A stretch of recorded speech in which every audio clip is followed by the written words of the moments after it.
Good evening. I'm J.C. Poe. I'm the Chief of Police for the City of Jasper.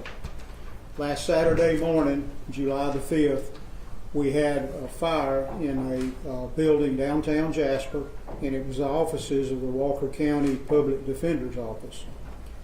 We had some individuals in the area, and we've got warrants on 2 individuals. One we have already arrested and booked in. Another one, the warrants are being executed on that individual here shortly, and she'll be booked in. I'll come back in just a minute and speak with you, and you'll be hearing today from the fire chief here in Jasper, the assistant DA, and you'll be hearing for some other people. This was a team effort in coming up with these arrests. It started out as what we all thought as just a fire that started from unknown origins at the time, and it turned in to be something totally different. And it was a total team effort with different agencies and divisions within our agency working together. I'm going to now ask Chief Chris Upton of the Jasper Fire Department to come forward and speak to you. Good afternoon. Thank you all for being here. My name is Chief Chris Upton, Fire Chief here at City of Jasper. I'm just going to kind of go over our response to this incident again. So on Saturday, July 5th at approximately 4:28 a.m., Walker County 911 dispatched our department to the area of 19th Street West and 4th Avenue in response to a reported structure fire. Our first engine company arrived on scene at approximately 4:32 a.m. and observed heavy smoke coming from the office building housing the Walker County Public Defender's Office on the corner of 19th Street West and 4th Avenue. While setting up to perform an initial interior attack, 2 doors were forced to gain entry on the opposite ends of the building. Both doors presented heavy, dark brown, turbulent smoke that fire crews recognized as indicative to a potential flashover situation. At that time, the decision was made to fall back into a defensive attack and try to control the fire from the exterior of the building. Soon after, due to rapid fire growth and in the interest of firefighter safety, a plan was developed to put into action to protect the wall adjoining the fire building and the law office next door in an effort to contain the fire damage to the building of origin. Several master string devices, multiple hand lines, and positive pressure ventilation was used to protect the shared wall between the buildings. I just want to say I'm very proud of the work of my guys. They performed every task on this scene, textbook perfect. The fire was contained to the building of origin, and the buildings east of the fire building only sustained varying degrees of smoke damage. Our last unit cleared the scene at 5:07 p.m. that day, bringing our total incident time to 12 hours and 39 minutes. And again, I couldn't be more proud of the firefighters and officers at the Jasper Fire Department, and I would like to say a special thank you to the community members that showed up and supported our efforts Saturday. It was a blessing to have them there, and it's expressing their support in real ways. Now I will turn it back over to Chief Poe to talk about events that transpired after the fire. After I was notified, I arrived shortly after 5 that morning, and when I got there, there was smoke billowing out of the public defender's office and the law office next door, and it appeared like out of the sushi business. And I had grave concerns that we were going to lose the entire block, because I knew that all those buildings were extremely old and had no idea what type of wiring they had and things of that nature, but I was totally concerned that we were going to lose the entire block. There can enough be said for the fire department as their ability and what they did to contain the fire to just the public defender's office. Of course, the law office next door was extremely damaged from water and smoke, but they stopped the fire, and they did an outstanding job in doing that. Now, what led us to be where we're at today is we had a citizen that noticed some unusual foot traffic downtown earlier that morning before the fire actually was reported. And so once we started looking into what they were doing, and it looked like they were carrying some items that seemed unusual according to the person, we started pulling video from businesses and City Hall from downtown. And one or two of the businesses, we got subpoenas to get it so that there's no legal difficulty for them in that, and we obtained the video they had. And so that what we did here from the PD is we divided our investigative unit up into two groups.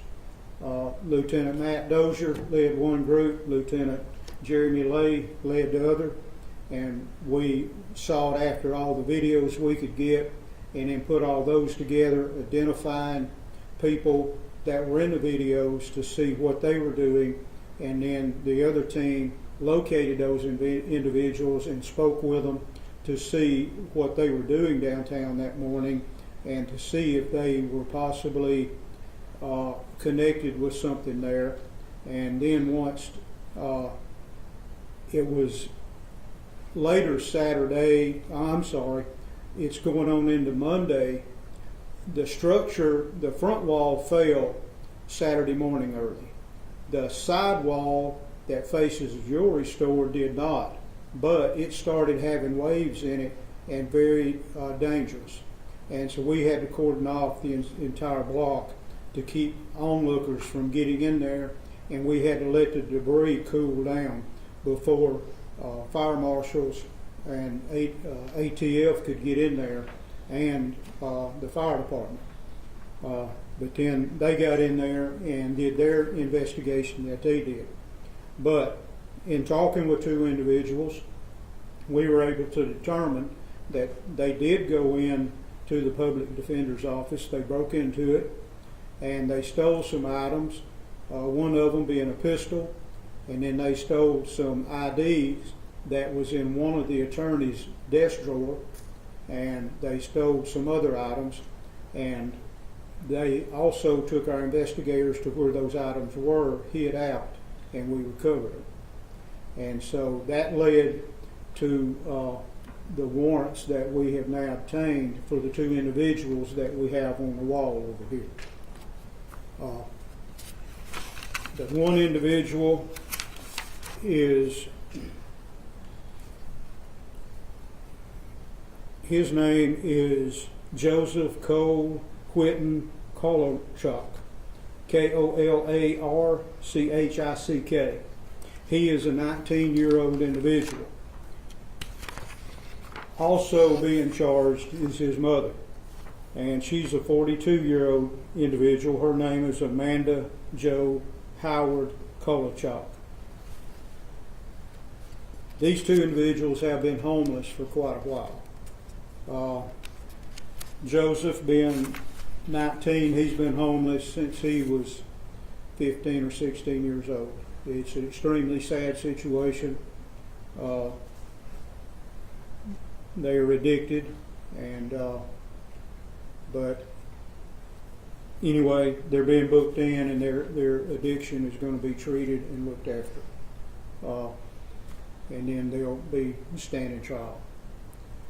There again, I want to thank everybody that came and assisted in all this. My people here at the Jasper Police Department, the entire fire department, the street department, Jasper Street Department, did a great job bringing barricades down and setting those up and helping get a excavating machine to go ahead and tear the wall down and make the area safe. We got the State Fire Marshal's office and the ATF, and we got the DA's office that assisted in the warrants and those things. I've got Chief Assistant DA Brian Warren here, and I'm going to ask him to come up and say a word. Thank you, Chief. Thank you all for being here this afternoon. I want to speak to briefly the charges and the range of penalties that these charges carry. Of course, this is an ongoing investigation. There will actually be some hearings probably conducted this afternoon in relation to this case. And so I'm limited to, as a prosecutor and attorney, as to what I can actually speak to. But I do want to also thank Jasper Police, Chief Poe, for their work in bringing this case to a swift conclusion with the arrests that have been made and been announced this afternoon. It's our intent to pursue this case aggressively and pursue it to the fullest extent of the law. I also want to say thanks to all of the first responders who arrived on scene and the actions that they took. We're thankful that nobody was hurt and nobody was injured. As you could all tell from the coverage of the fire, this was a very, very intense fire. And these are dangerous calls that these individuals respond to. So we're very thankful that we didn't have any injuries. It's my understanding that warrants have been issued for burglary 3rd degree, theft of property 2nd degree, and arson 3rd degree. Those carry various ranges, and of course this act has impacted a number of individuals, both professionally and personally. The people that worked, the attorneys and their staff in the public defender's office, those that had businesses that were located close by, have all been impacted by this, and so we certainly want to keep them in our thoughts and prayers as we move forward. We're thankful for the State Fire Marshal's Office and for the Bureau of Alcohol, Tobacco, and Firearms. We will, of course, be, as this investigation goes forward and the prosecution of this case, we'll be working closely with them in that regard. At this time, that's the only information that I have and that I can release. So, thank you. Thank you. Thank you, Brian.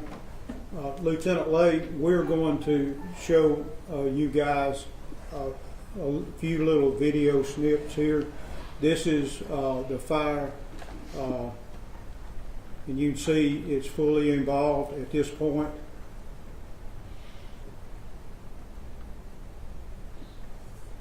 And that is where the building is separated from the law office, which is to the left there. Okay.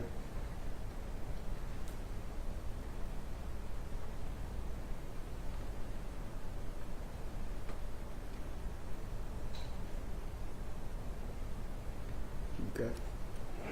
This you'll see the individuals walking down the street with items in their hands.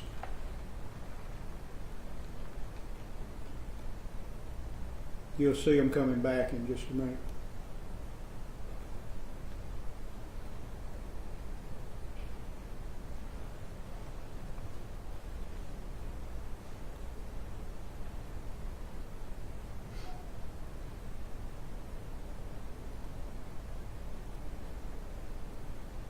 She has one of the computer towers, and you could see the electrical plug from it dangling and dragging.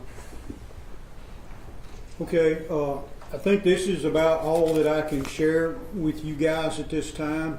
As I said, one of them has already been transported to the county jail. The other one is being taken there as we speak.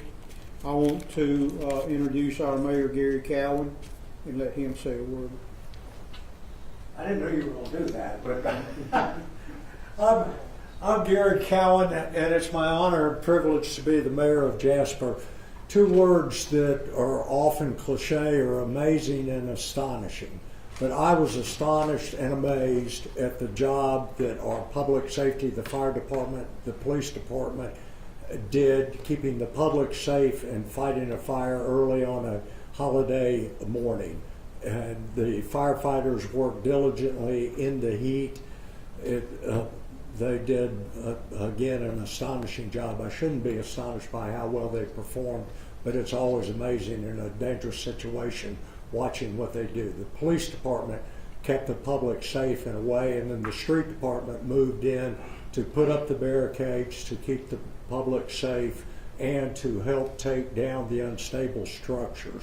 I'd also like to thank the citizens of Jasper who turned out to bring food to the firefighters, the police department, the street department, and thank First Methodist Church that opened up the youth department building right across the street where the officers and the firefighters could cool off and meet and talk with different representatives. So the whole community came together and to handle a tragic situation. Amazing how quickly the police department found the issue that caused this. Appreciate it. Thank you, guys. Thank you, Mayor. And again, the results of these two arrests is the result of a total team effort. First off, the relationship with the public that we have here in Jasper, feeling comfortable in calling us when they see something that doesn't look right, and then all of these different agencies working together in unison to come up with this finality of this case here. And I want to thank everybody involved, and thank you news guys for coming, and thank y'all very much. Thank you. Okay. Do we have time for a couple quick questions? You're here, you know. I was hoping not.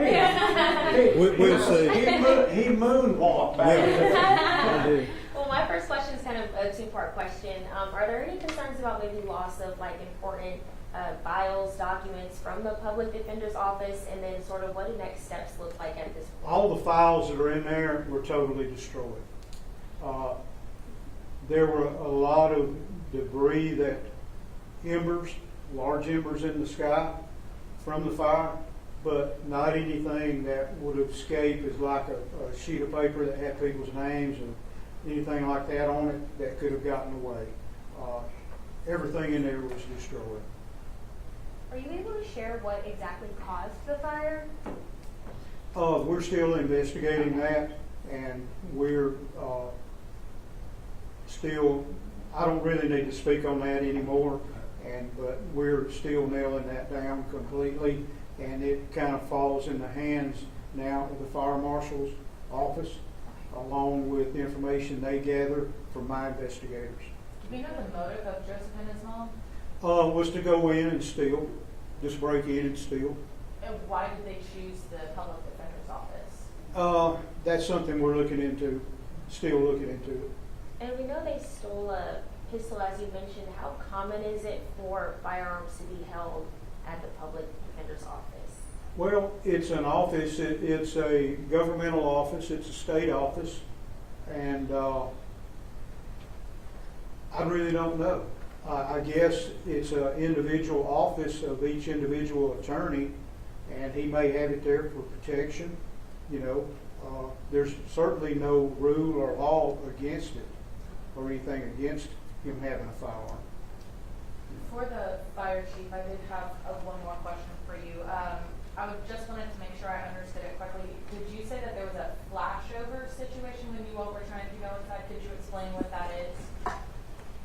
Yes, I mentioned in the dark brown heavy smoke, that is commonly an indication that a flashover event could occur, and that is when the contents of the building and the smoke itself is oxygen deprived, and it just needs oxygen in order to flash and become flammable.